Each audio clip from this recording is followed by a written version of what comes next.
Hello दोस्तों, कैसे हो आप सब लोग। आशा करता हूँ अच्छे हो गए, हष्ट-पुष्ट हो गए, तंदुरुस्त हो गए। SSC CPO 2019 joining update. ITBP sub inspector के ज्वाइनिंग लेटर रिलीज हो चुके हैं। जैसे ही आए थे टेलीग्राम पर मैंने डाल दिए थे। आई होप आपने वो देख लिया होगा, इंस्ट्रक्शंस पढ़ लिए होंगे। बाकी फिर भी आज इस वीडियो में पूरी बताई जाएगी, कोशिश की जाएगी कि न सिर्फ आईटीबीपी और भी फोर्सेस में जाओगे तो क्या क्या चीज़ों को आपको थोड़ा सा ध्यान रखने की ज़रूरत है। डॉक्यूमेंट्स क्या क्या लेके जाना है और उसके अलावा और क्या क्या लेके जाना है आपको, वो सब की रहेगी। ज्वाइनिंग इंस्ट्रक्शंस थोड़े से और कुछ अपनी ओर से थोड़ा बहुत हल्का फुल्का ज्ञान अगर है तो वो दे देने की कोशिश करेंगे। तो यही आज इसके वीडियो में। तो चलिए जी स्टार्ट करते हैं। सोशल इन्फो बताइए आपको सैडलो चौधरी कहाँ कहाँ मिलना है, कहाँ कहाँ ढूंढना है, लिंक डिस्क्रिप्शन में है। देखिए सबसे पहले ज्वाइनिंग लेटर आया। यहाँ पे उस भाई की मैंने डिटेल हाइड कर दी है क्योंकि एक उसमें पोस्ट पे मैंने ऐसे ही जाने अनजाने में वो हो गई थी। तो वो लड़की थी बेचारी और उसको इतने मेल किए, लोगों ने इतने मेल किया कि उसको पर्सनली मुझे कहा कि सर प्लीज़ मेरा वो हटा दो। तो इसलिए ज़रूरी होता है। और जो भी हैं खासतौर पर मेल कैंडिडेट, ऐसा मत किया करो। थोड़ा बहुत आप सब इंस्पेक्टर वगैरह बन गए हो या बनने वाले हो, जो भी सीपी 2020 के बाद के देख रहे हैं, तो प्लीज़ थोड़ा सा ध्यान रखो, थोड़ा सा डिग्निटी मेंटेन करो। तो भैया ये 13 अप्रैल 2022 की है जो कि इश्यू हुआ है, जिस डेट को ये ज्वाइनिंग लेटर। और ये स्पीड पोस्ट के थ्रू भेजा गया है। और 12 मई, आई होप आपने देख ही लिया होगा, 12 मई 2022 को ज्वाइनिंग है आईटीबीपीएसआई की। सब वो एक डायलॉग है मूवी का, मैं वो डायलॉग नहीं सुनाऊंगा। सीआईएसएफ, बीएसएफ और सीआरपी करते रहे और खेल खेल असली खेल गया आईटीबीपी। सबसे पहले ज्वाइन दे दी साहब आईटीबीपी ने 12 मई को। हालांकि बीएसएफ का भी ज़्यादा दूर नहीं है, 17 मई के आसपास है बीएसएफ का भी, और सीएसएफ भी शायद मई एंड में। अब हालांकि तुरंत इसके साथ ही तुरंत बच्चों के आ जाते हैं। सीआरपी का बता दो, एसएसबी का बता दो, दिल्ली पुलिस का बता दो, सारी बताऊंगा इस वीडियो में, एंड में कोशिश करूंगा बताने की ज़्यादा से ज़्यादा। तो भैया सबसे पहले ज्वाइनिंग लेटर रिलीज किया है आईटीबीपी ने। और ये जो ज्वाइनिंग लेटर है पूरा आया है, जिसका भी ज्वाइनिंग लेटर आया है और जिनका भी आगे आना है, आपको यहाँ पे अपना जो भी रिसेंट फोटो हो खिंचवाना भैया। यहाँ पे एक फोटो जरूर लगाना है आपको जो ज्वाइनिंग लेटर लेके जाना है, ठीक है। वहाँ पे जो भी वो हैं जिन्होंने इश्यू किया वो लगा के भेजते शायद, बट नहीं तो अपना खुद लगा देना। तो भैया ये है, इसमें ये लिखा हुआ है और यहाँ पे आप देख पाएंगे 12/5/2022। और ये आपका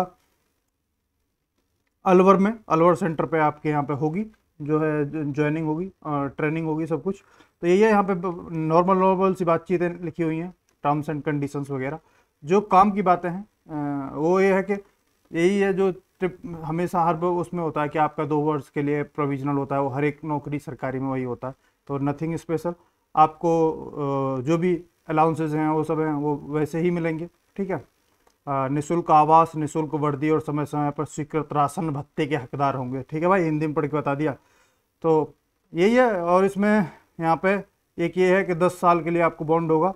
मेन चीज़ यही है कि आपको पैसे लौटाने पड़ेंगे ट्रेनिंग के, अगर आप उस पर जाते हो। टेक्निकल रेजिग्नेशन हो जाता है, जाओगे अब ज्वाइनिंग के टाइम पर आप वो पूछेंगे, अगर कोई आपने एग्ज़ाम दिया हुआ है या कुछ भी है, किसी भी स्टेज पे हो तो आप बता दीजिएगा, तो उसके हिसाब से वो टेक्निकल रेजिग्नेशन दे देते हैं ऊपर की पोस्ट का, ठीक है।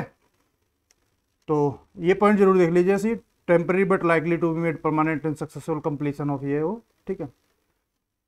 अब आपको जो इसी में लिखे हुए हैं यहाँ पर नीचे आखिर में, जब आप पढ़ोगे इसमें तो इंस्ट्रक्शंस में लिखा हुआ है कि आपको डॉक्यूमेंट्स क्या लेके जाने हैं। तो देखो आपको सारे ओरिजिनल अपने डॉक्यूमेंट्स लेके जाने हैं और उसके साथ में एक सेल्फ अटेस्टेड फोटोकॉपी लेके जानी है हर एक डॉक्यूमेंट की, जो भी आप लेके जा रहे हो। जब भी आप वहाँ पर रिपोर्ट करोगे तो उसमें आपके सर्टिफिकेट होने चाहिए, जो भी एजुकेशनल और अदर टेक्निकल क्वालिफिकेशन, जो कुछ भी आपने वहाँ फॉर्म भरते हुए अपनी ओर रखी हैं, और जो भी आपके डॉक्यूमेंट वेरिफिकेशन जब एसएससी में हुआ था, जो डॉक्यूमेंट आपने दिए थे वही सारे डॉक्यूमेंट आपको लेके जाने हैं वहाँ पे, ओरिजिनल और सेल्फ अटेस्टेड, एक एक कॉपी सबकी, ठीक है। वही 10th की, 12th की, ग्रेजुएशन की वगैरह वगैरह। इसके अलावा आपको करेक्टर सर्टिफिकेट लेके जाना है सेंट्रल या स्टेट के गवर्नमेंट गजेटेड ऑफिसर का। अभी तो हम नहीं है भैया, जब आगे फ्यूचर में आपकी हेल्प कर दिया करेंगे इस चीज़ के रिगार्डिंग, कभी ऐसी ज़रूरत पड़ा करेगी।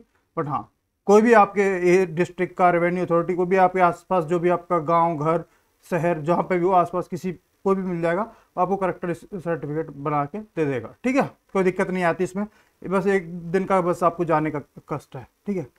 इसके अलावा SC ST के या OBC के ऐसे कुछ हैं आप, तो उसका सर्टिफिकेट के बारे में बोला गया। जैसे आप देख यहाँ पे लिखा हुआ कि ऑफिसर जो है तहसीलदार, एसडीओ, एसडीएम के नीचे की रैंक का नहीं होना चाहिए, कम से कम इस रैंक का वो होना चाहिए, उसके बेसिस पे आपका सर्टिफिकेट होना चाहिए। इसके अलावा आपको डोमिसाइल लेके जाना है,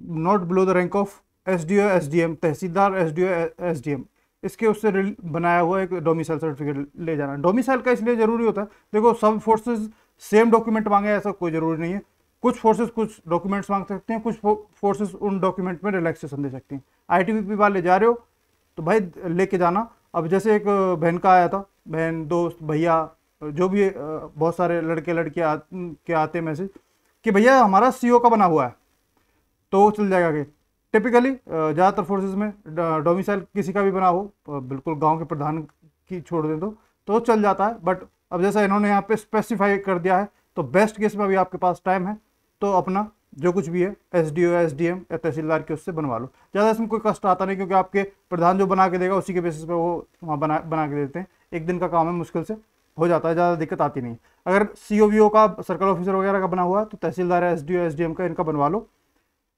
हैविंग सेड दैट, आईटीबीपी में मांग रहे हैं तो जरूरी नहीं है कि बीएसएफ, एसएसबी, सीआईएसएफ, सीआरपीएफ सब में मांगिए, वो फोर्स टू फोर्स अपने अपने उनके इंस्ट्रक्शंस होते हैं और वो आपके ज्वाइनिंग लेटर में लिखे होते हैं, तो वो उस चीज़ का आप ध्यान रखिएगा, ठीक है।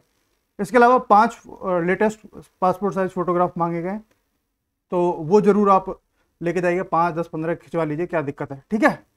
बाकी एक का क्वेश्चन आया था कि डोमिसाइल और उसका क्या है। भैया डोमिसाइल इसलिए जरूरी होता है कि आप जहाँ के ओरिजिनली हो वहाँ के डोमिसाइल बनता है, ठीक है।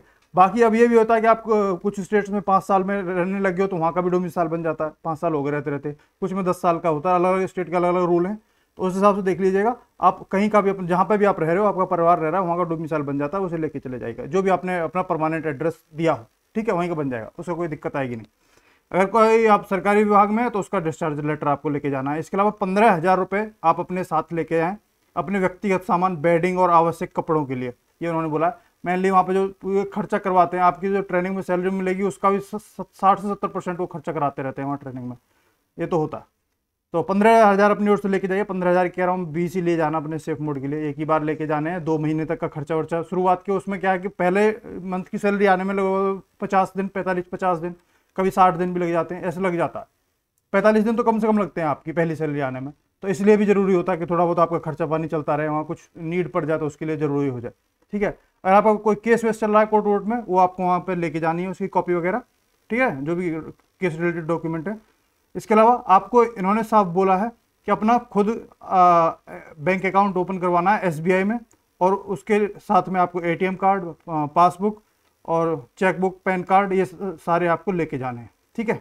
ये 10th नंबर पॉइंट ध्यान रखिए, आपको ये बोला गया, ठीक है। ज़्यादातर तो पहले तो जो देखा जाता था वो खुद करवाते थे, पर यहाँ पे अभी इन्होंने बोला है तो अपने सेफ मोड के लिए खुलवा लेके जाइए। अगर आपका पहले से है तो फिर तो वो बता ही दीजिएगा। और अगर किसी कैटेगरी से या स्टेट की उससे आप वो करते हैं तो उसके डॉक्यूमेंट लेके जाइएगा, ठीक है। 84 के, गुजरात जेके, ये सब हैं जो भी हैं, वो सर्टिफिकेट्स आपको लेके जाने हैं। और इस एक चीज़ और है कि जब आप ट्रेनिंग पे जा रहे होंगे घर से तो आपको टीएडीए नहीं दिया जाएगा, ठीक है। इसके अलावा जो भी ज्वाइनिंग लेटर इन्होंने बोला हुआ है कि आपके करेक्टर और जो भी डॉक्यूमेंट हैं वो सब कि जब तक पूरे सेटिस्फेक्शन से पूरे तरह जो कुछ भी है सारे डॉक्यूमेंट्स आपके बैक चैनल से वेरीफाई नहीं करा लिया जाता जब तक आप प्रोविजनल हो। ये हर सरकारी विभाग का होता है, इसमें ऐसा कुछ भी नहीं है। तो ऐसे कुछ भी पॉइंट से घबराओ मत, ये बहुत कॉमन चीज़ें होती हैं, ठीक है। घबराना मत, कुछ लोग बहुत जल्दी घबरा जाते हैं छोटे छोटे पॉइंटों से। ये पॉइंट्स आप पढ़ सकते हैं। इसके अलावा और इसमें कोई वो नहीं है। एक जो बहुत इंपॉर्टेंट पॉइंट है वो ये है कि जो भी आपका मेडिकल हुआ था, इन्होंने क्लियरली बोला हुआ है पॉइंट नंबर 6 में यहाँ पे कि जो भी मेडिकल हुआ था और जब भी मेडिकल हुआ था उससे अगर आपको 1 साल से ज़्यादा हो गई तो आपसे वो मेडिकल का जो भी है वो नहीं माना जाएगा और आपका दोबारा से वहाँ पूरा डिटेल्ड मेडिकल होगा। बट जैसा कि आपको पता है कि शायद ही किसी में डिपार्टमेंट में 1 साल हो ज्वाइनिंग होने में, तो आपका वही मेडिकल चलेगा। वहाँ थोड़ा बहुत फॉर्मेलिटी के लिए थोड़ी बहुत चीज़ें चेक करेंगे कि परमानेंट डिसेबिलिटी जो चीज़ें हैं जिनकी वजह से दिक्कत होती है वो तो कुछ नहीं है बस, ठीक है। और उसमें भी कोई ऐसा वो नहीं होता क्योंकि देखो भाई तुम सिलेक्शन लेके गए हो, तुमने सारी स्टेजेस क्लियर किए, सब कुछ किया, तो वहाँ पे कोई भी वहाँ पे ऑफिसर्स भी चाहते हैं कि किसी का भी यहाँ से वापस न जाए। कोई भी मेहनत करके बच्चे आते हैं सिलेक्शन लेते हैं, वहाँ पहुँचते हैं, कोई किसी का ऐसे वापस ना भेजें। उनकी पूरी कोशिश यही रहती है, अनलेस अनटिल कोई बिल्कुल ऐसी सिचुएशन में हो गया कि वहाँ पे और कोई ऑप्शन ही नहीं है, तभी वो किसी को वो करते हैं, नहीं तो वो नहीं करते। ठीक है, आई होप आप ये समझोगे। इसके अलावा और कुछ नहीं बोला गया। इन्होंने ये बोला गया कि जो भी है चेक की जाएंगी और आपको डॉक्यूमेंट्स जो हैं आपके पूरे चेक किए जाएंगे बैक चैनल से, जैसे कि ओबीसी है, SC ST के हैं, EWS का है, या फिर आपका कोई और भी डॉक्यूमेंट है, वो आपका प्रॉपर चैनल के थ्रू चेक किया जाता है कि हाँ सही है या नहीं है। और जब तक आपको प्रोविजनल रखा जाता है, और अगर ये पॉइंट रख दिया उन्होंने, अगर किसी का फेक है ऐसा कुछ पाया जाता है तो फिर उसको जॉब से या जो कुछ भी है किया जाएगा। वैसे ऐसा केस शायद ही कभी सुना हो, बहुत रेयरेस्ट ऑफ रेयर कोई केस हुआ हो, मैंने कभी सुना नहीं है ऐसा केस। तो डरना घबराना नहीं, ठीक है। तो यही है, इसके अलावा और कुछ नहीं है। आपको ये डेट बता दी गई है और ये सेंटर का वो बता दिया गया है। तो जो भी ITBP में लगे हैं, आपके लिए टेलीफोन नंबर है, ये टेलीफोन नंबर आप नोट डाउन कर लें। कोई भी आपको ज्वाइनिंग रिलेटेड डाउट है, इश्यू है, इस नंबर पर कॉल करना और अपना ज्वाइनिंग रिलेटेड कोई भी डाउट आप पूछ सकते हैं। ये पूरी आपका हक है, आज़ादी है, और आपको ये बोला गया है नंबर, ये नंबर है, इस पर कॉल लगाना जो भी कोई वो हो, ठीक है। यही है, ये नंबर है पूरा, ध्यान रख लो और करो अच्छे से, पूरी जानकारी लो, यही है। इसके अलावा जो कुछ और एक्स्ट्रा चीज़ें हैं, देखो अपने लिए वैसे तो वहाँ पे ज़्यादातर आपकी जो भी वर्दी होगी यार, वो सब चीज़ें होंगी वहाँ पे आपको प्रोवाइड हो जाती हैं, सब हो जाती हैं। सेफ मोड के लिए कुछ कपड़े अपने लेके जाना, क्योंकि संडे वनडे को सबको वहाँ थोड़ा बहुत फ्री कर देते हैं आसपास घूमने के लिए, उस सब के लिए। तो आपके पास कुछ सिविल कपड़े होने चाहिए, वर्दी में ही थोड़ी बाहर हर जगह घूमोगे, तो इसलिए 2-4 वो कपड़े वपड़े ले जाना। अपना बेडिंग तो आपको शुरुआत में लेके जानी है, वहाँ पर ज़्यादातर चीज़ें वहाँ सारी प्रोवाइड हो जाती हैं। कुछ मेडिसिन वगैरह रख लेना, जैसे पेन किलर, सिर दर्द वगैरह की हो गई, या फीवर के लिए पैरासीटामोल वगैरह कुछ ले जाना, क्योंकि इमरजेंसी जैसे रात में कभी बुखार आ गया, वैसे तो वहाँ पे हर जगह हॉस्पिटल्स होते हैं और आपको इंस्टेंटली आपको हेल्प मिलती है, बट फॉर सेफर साइड कुछ 2-4 ऐसी मेडिसिन रखोगे तो कुछ उसमें नुकसान नहीं है, बस वो आप रख के लेके जा सकते हो। इसके अलावा हाँ थोड़े बहुत पैसे होते हैं तो वो आपके काम आ जाते हैं इन केस। तो यही सब है और कुछ नहीं, बाकी मज़ा आएगा आपको, ये मैं यकीनन कह सकता हूँ। जो भी किसी भी फोर्स में सेलेक्ट हुए उनको लिटरली बहुत मज़ा आएगा। शुरुआत में थोड़ा बहुत दिक्कत हो सकती है, क्योंकि एटमॉस्फेयर में आपको एक्लिमेटाइज होने में थोड़ा सा टाइम लगता है, तो बस वो दीजिएगा, थोड़ा सा पेशेंस रखिएगा, तो सच में बहुत मज़ा आएगा, ज़िंदगी बहुत अच्छी हो जाएगी आपकी। तो ये चीज़ का ध्यान रखिएगा, और ऐसा कुछ खास टिप्स है नहीं, बस मस्त रहो, खुश रहो, अपने घर परिवार में खुशियाँ लाओ, आगे बढ़ो, ठीक है। अब इसी के साथ में आता है दूसरा बहुत लोगों का, एक तो आता था दिल्ली पुलिस का, बताओ दिल्ली पुलिस का, और काफ़ी भाई बहनों के मैसेज भी आए कि कब तक हो सकता है। देखो एक तो होता है कि आप जैसे नीसा की उस पर आ गया या BSF का आ गया, ठीक है, वहाँ पे उनके सेंटर्स का स्केड्यूल शेड्यूल जो कुछ भी आप कहना चाहें वो आए, वो अंदर से वो आ गया और उन्होंने वो रिलीज कर दिया, और बच्चों के पास आ गया, जैसे भी कह लो सब कि हाँ इस डेट से होना है, ऐसे प्रोग्राम होना है सब। और एक होता है कि वेबसाइट पे आ गया, जैसे CISF की वेबसाइट पे पहले आ गया था, हमने भी लेके आए थे वीडियो, बताया था कि आपका 21 मार्च को ज्वाइनिंग है CISF की, लेकिन फिर वो चीज़ डिले हो गई, और फिर जो अंदर की चीज़ें हुई, क्योंकि कैलेंडर वेबसाइट पर डालना और वहाँ पे अंदर पे होना थोड़ा बहुत 19-20 हो जाता है, 1-2 महीना ऊपर नीचे हो जाती है चीज़ें। तो ऐसे ही चीज़ें हैं। अब CISF और BSF की हुई, अब ऐसे ही जो कैलेंडर आया है वो ये है कि दिल्ली पुलिस सब इंस्पेक्टर का, कि जुलाई से ये चीज़ स्टार्ट होने की वो है कि जुलाई 2022 से जून 2023 तक ट्रेनिंग होगी। अब ये कैलेंडर आया है, अब इस पर जिस दिन अंदर से जैसे ही इनके आ गए हैं, ऐसे ही इनका कुछ इन्फॉर्मेशन आ जाती है, सब आ जाती है, तो वो उस पर मोहर लग जाएगी। बाकी भगवान से ये दुआ करेंगे जुलाई में ही हो जाए तो सबसे बढ़िया है, टाइम से नौकरी लगे, टाइम से पैसा आए, क्योंकि जितना आप लेट हो गए, आप सोच लिए 50,000 रुपये का नुकसान हो रहा है हर महीने, तो जितने लेट हो गए उतना नुकसान है पैसे के मामले में।